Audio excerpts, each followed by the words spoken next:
I don't want to play. Do you, warriors? Thanks for joining. Remember, let's start off with please subscribe. Make sure, because too many of you are telling me that you have subscribed and then you're unsubscribed. So we don't know what that's about, but let's just check our settings and also hit the little bell. Let's have likes. Let's have follow lynswarriors.org. You know the drill. Follow along. Thank you. I am tired of people playing. What do I mean by this? Playing.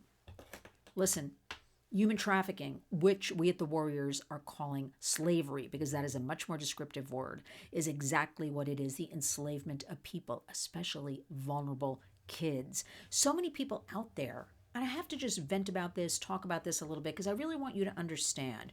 After all, I'm, so in this movement, in this work, in this circle of other people, organizations, government doing all of this fight against trafficking, and it's bad and we got to stop it. Well, we know all of that. Thank you. What are we going to do to really stop it, right? So many people out there, I don't know, I'll see them on YouTube, I'll see them on X, putting out very salacious titles and using certain words, and they'll get tremendous traffic. And I understand that it's easy to click on that. And I also want to point something else out. People will see somebody, oh, they've got 1 million followers, so they must know what they're talking about. I am here to say the true information, the real information, the facts, the take actions, something we do right at the Warriors 24/7, 365, is what you should be looking at. Because these people are playing around. They're playing around for clicks, likes, traffic, other advertisers, whatever they're doing. And you know what? That's fine. Everybody can do what they want, right? We want this type of free speech.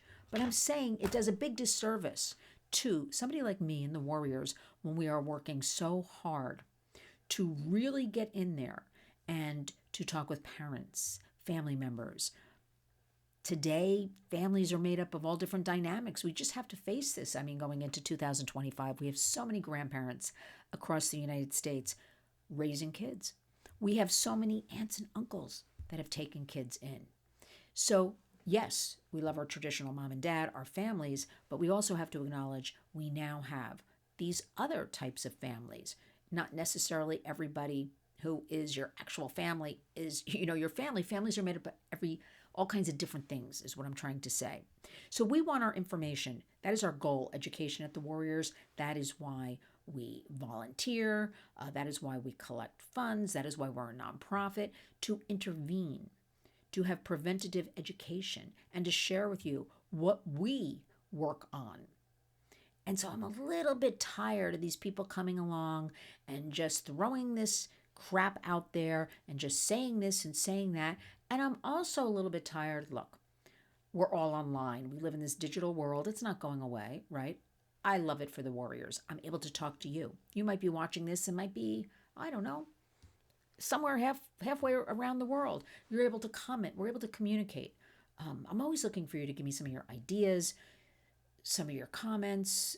You can always ask me questions. You can write it in the body of the video section. You can also write to me, Lynn at lynswarriors.org. But I'm tired. I'm tired, whether it's Washington, my home state of New York, going up to Albany, those lawmakers. I'm tired of a lot of the organizations not having anything really trickle down to help kids, really trickle down to intervene, and really trickle down.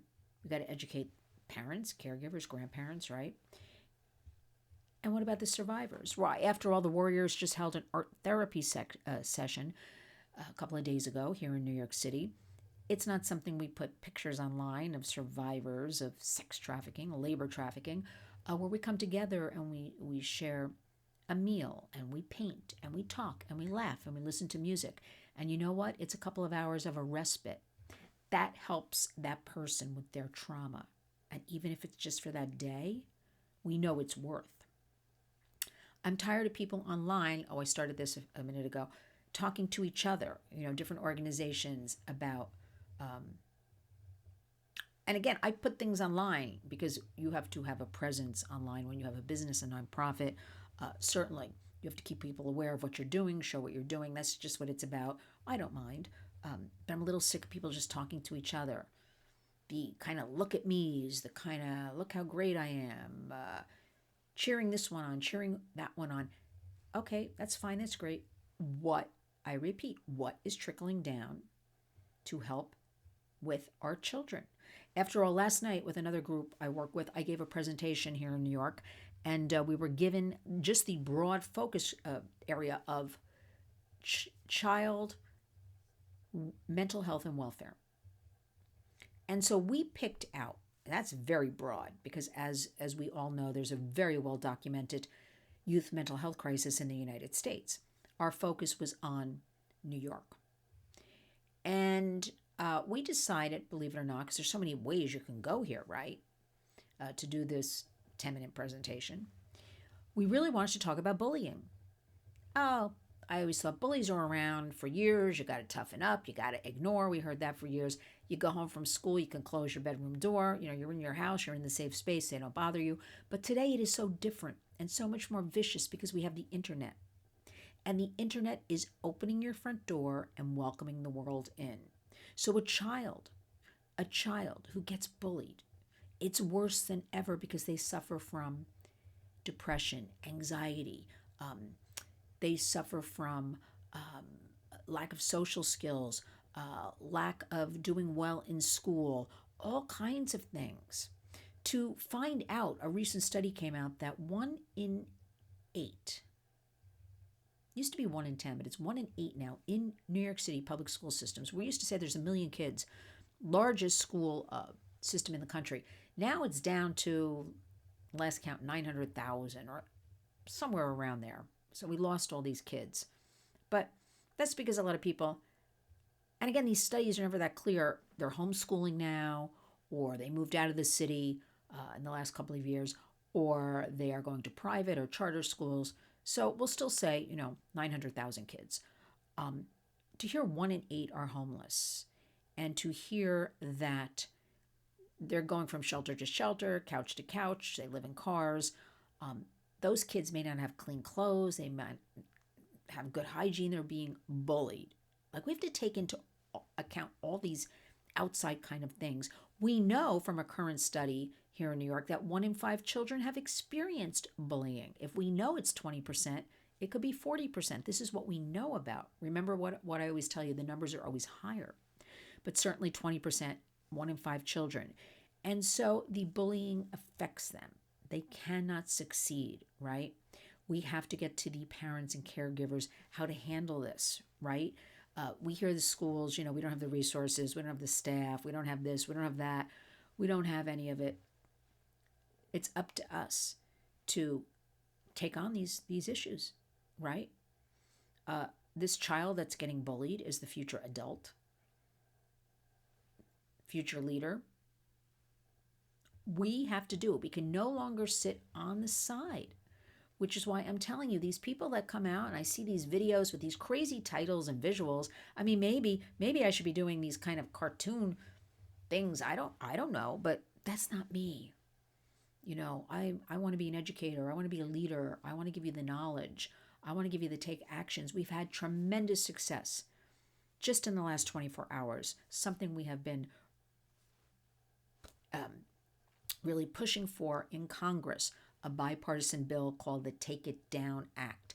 Why this is so great is because it will hold the big tech platforms, which I call, big tech BS is what I refer to them, because they're not interested in you, me, our children's safety, none of that, right? They're interested in making a dime.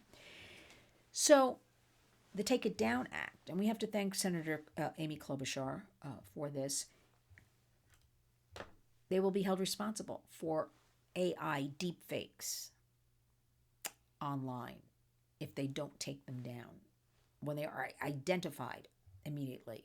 For instance, if I saw my face online in some picture, family show here, so I don't want to get too graphic, if I saw my face on another body doing something, and I immediately report it to one of these platforms, and they don't address me, they don't take it down, they don't do anything in a timely fashion, which is like yesterday, immediately, they will be fined. They will be held responsible. And it's much deeper than that. But this is a step in the right direction. We also have something called the Defiance Act that we're waiting for. Again, with big tech, it seems like it could be happening very soon. And always the Kids Online Safety Act. So, these are the important issues. A lot has gone by the wayside in the last 4 years. And now we have a new administration. This isn't even being about politics. It has been so bad in the last 4 years. I guess it is a little bit about politics. Only a new administration could make it, it could be better, no matter who it is, because we're going to go up. Because it's been down on the ground.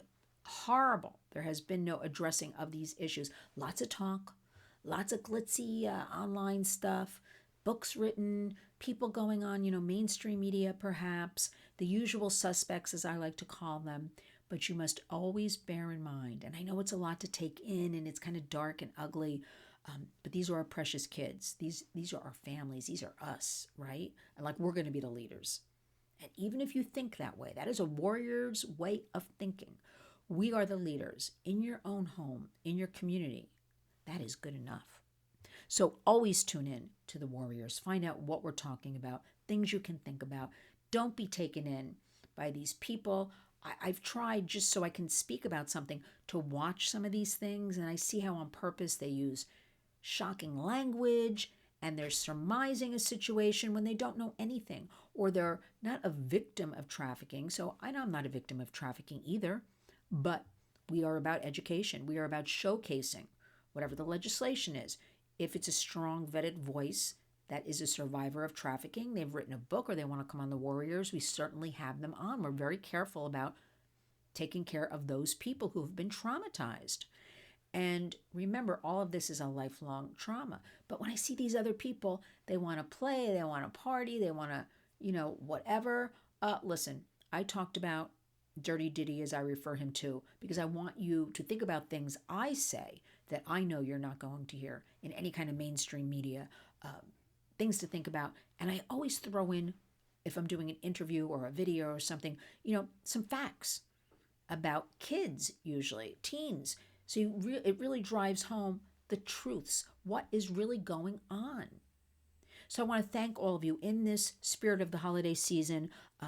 We have received wonderful donations that we are so honored and humbled by, that we use for our education programs and also to support survivors. We thank you very much. Also, we've had volunteers for our toy giveaways, our Thanksgiving giveaway. Just today, I'm going to post some pictures in a little bit. Our youth council leader, Isaiah, met me and we started. We have a couple of different toy giveaways. He picked up the first load, and I will say it is killer winds here in New York City today. I mean, talking about loading the truck, I was blowing over. So you'll see me in my little Santa Claus hat, and you'll see him in his little reindeer antlers as we load the truck up, because we want every child to feel special. We want every child on Christmas to have a toy. And the toys that have been sent to the Warriors have been fantastic, just beautiful. So we have to thank everybody for that. But remember, each and every one of you can do something. Start with you. Start with your home. Community creates change. That's our hashtag at the Warriors. We're all warriors, right? You can do it. So I want to say to everybody, we've had a wonderful Thanksgiving. We're into the whole holiday season, whether you celebrate Christmas or Hanukkah or Kwanzaa, whatever your holiday is. We must come together. We must honor our Warriors hashtag of community creates change, because it truly does. Stick with us. And each and every day, I want you to wake up and go out and be a warrior.